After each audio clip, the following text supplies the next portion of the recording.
Hey everyone, this is going to be a different type of video. It's going to talk about Dracula, as well as how you can play him, some tips and tricks, and some unique things about add-ons and builds. Brief synopsis, I think Dracula is an amazing killer, definitely low A tier to mid A tier in my opinion. I know I'm not the most qualified individual to give feedback on him, but from what I have learned, I think I could teach you a thing or two about him. And without further ado, let's get into it.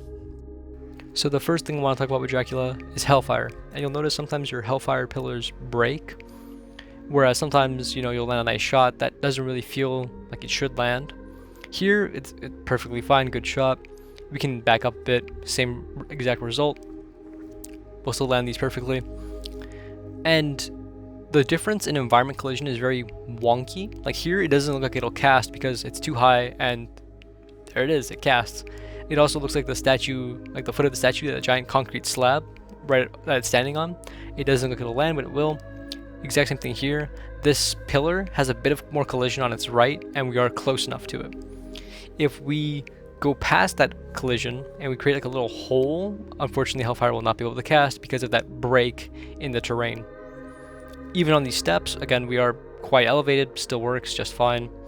We can change the angle, go a little higher. Again, it's still going to work.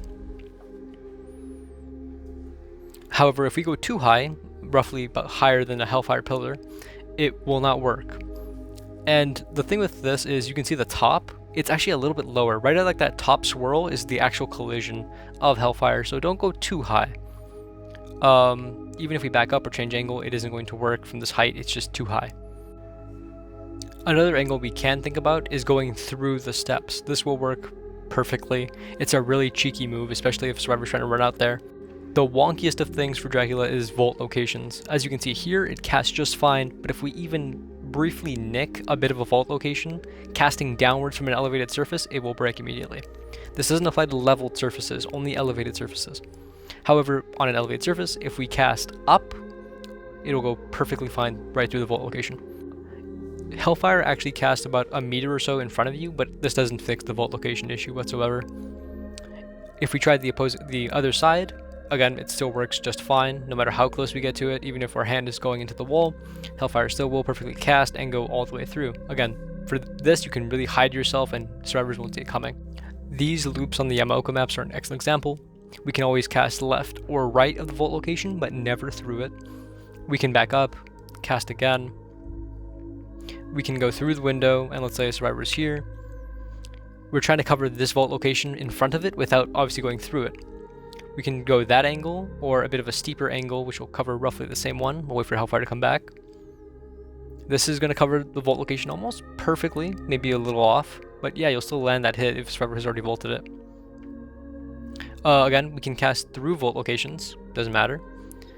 On some of the higher up ones, you might not think you'll be able to land it, and it is true, but even on that one vault location on Garden of Joy, you'll still land it. Again, these hills are not safe either, and if you get a tricky angle, if this is a very tricky angle, but it's kind of silly, you can land this one. I'm pretty sure you can land this one. Let's see, I've landed it before. There it is. Yeah, that is ridiculously broken. It's so fun. These staircases on Ormond are not safe either. You have to angle it right, but once you do get the angle down, you'll be able to cast this. It's all the way up the steps. Very nice angle. You'll be able to hit all the way up here. Pretty much no issues whatsoever.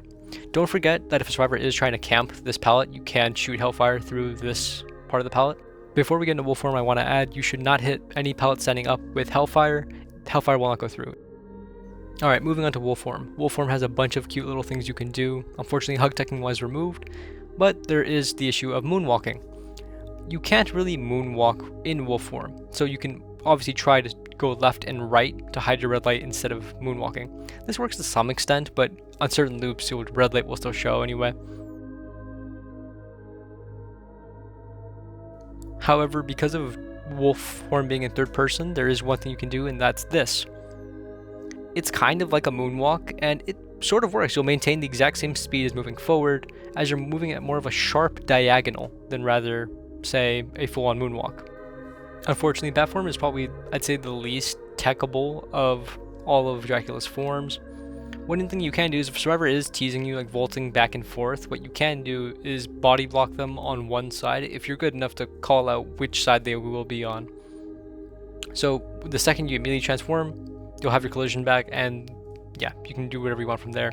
After shapeshifting, Dracula has a bit of a cooldown where he can't attack. However, if you shapeshift while falling, this cooldown will still trigger, meaning you can attack someone right after coming off of, say, a window or a high place.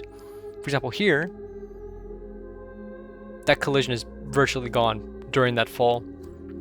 And there are other spots as well. Here on Garden of Joy, we have both this back window, as well as the side window, as well as the other window on the other side by Jen.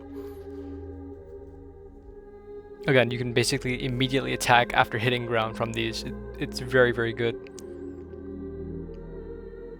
And here is the other window. Again, shapeshift, and almost an immediate attack. Because the survivor is stunned too, they make less distance unless, of course, balanced landing. A really good build you can run on Dracula is going to be Unforeseen, Spies from the Shadows, Ultimate Weapon, and Starstruck. Now, Spies from the Shadows is going to be really good because it'll work in your bat form. Ultimate Weapon also works in bat form because it's 32 meters and you can open lockers while in bat form, so you'll never have to leave it. Starstruck is just to prevent body blocking, it's annoying. And Unforeseen is for just general vampire or wolf form stuff. Again, I recommend Pocket Watch and Magical Trinket for getting your teleport faster, as well as being able to teleport faster. Obviously, because you can't read auras while in bat forms, a perk like Hex Face the Darkness can also work to keep track of where survivors might be without having to leave bat form too much. Another build we can run is Furtive Chase, Grim Embrace, Dying Light, and Machine Learning. Furtive Chase and Dying Light are going to allow us to rotate obsessions so that no one obsession gets the speed bonus of Dying Light. And Furtive Chase, now being buffed, will give us a nice haste effect for a couple seconds, which can stack with Machine Learning. And Grim Embrace is just good gen slowdown overall. But if you also want to go gen slowdown heavy, you can switch out Dying Light for Eruption. While in wolf form, Dracula does gain a default speed bonus as well as an additional speed bonus with Scent Orbs. A build like Batteries Included, Superior Anatomy, Unbound, and Machine Learning can make a fast vault build that also makes wolf form even faster. You can also swap out Machine Learning for Alien Instinct for a map-wide info perk. Here I swapped out Superior Anatomy for Rapid Brutality, and we can see just how fast wolf form gets. I'm not even sure if this works in bat form, but that'd be absolutely crazy. And it gets really, really fast, and with Scent Orbs, we're basically just way, way too fast. And I choose to vault this window to add one last speed bonus, and yeah, we are moving way too fast. Just so you don't fall for these add-on traps, I want to talk about them here. Cube of Zoe makes it so that whenever a generator is completed, a bunch of Hellfire pillars will spawn around Dracula. It doesn't matter what form you are in, these will always spawn. However, you should know that these pillars spawn below Dracula as well. I'm not sure if they go through walls specifically, but as we can see here, it doesn't care about the height. Again, much like Hellfire traditionally with vault locations, it doesn't seem as though these Hellfire pillars spawn as much above Dracula. In open spaces, of course. I have not yet tried this in closed spaces like Father Campbell's Chapel or Crotus Pen Asylum. Next up is Warg's Fang. This add-on makes it so that when you collect a Survivor Scent Orb, you get to see their aura for 4 seconds whenever Pounce Attack comes back. However, this only works once, and that's the next time you get Pounce Attack, so just don't run this add-on. Real quick before this video ends, I want to talk about the Traveler's Hat and the Clock Tower gear. The Traveler's Hat makes it so that your shapeshift speed is increased by 10%, and the Clock Tower gear makes it so that your shapeshift cooldown is reduced by 10%. Now remember, Dracula's cooldown went from 5 seconds to 2.5 seconds, so that 10% difference is actually pretty good. You get back-to-back hits really easily, and the Traveler's Hat just makes the whole shapeshift transition a lot easier. Yeah, I just want to let you guys know about that. Right, and one more thing, there is this really cool spot on RPD, and you can get it through this side. I just didn't want to go through the hassle. But what happened is I was in chase, and a survivor tried ducking into like this little corner right here from the other side. They ducked to this corner, and I was able to land the hit, which is really, really satisfying because they want to juke. Yeah, it was really, really good. Yeah, I just want to let you know about that because this area right here technically does exist, so you can find more spots like this on different maps.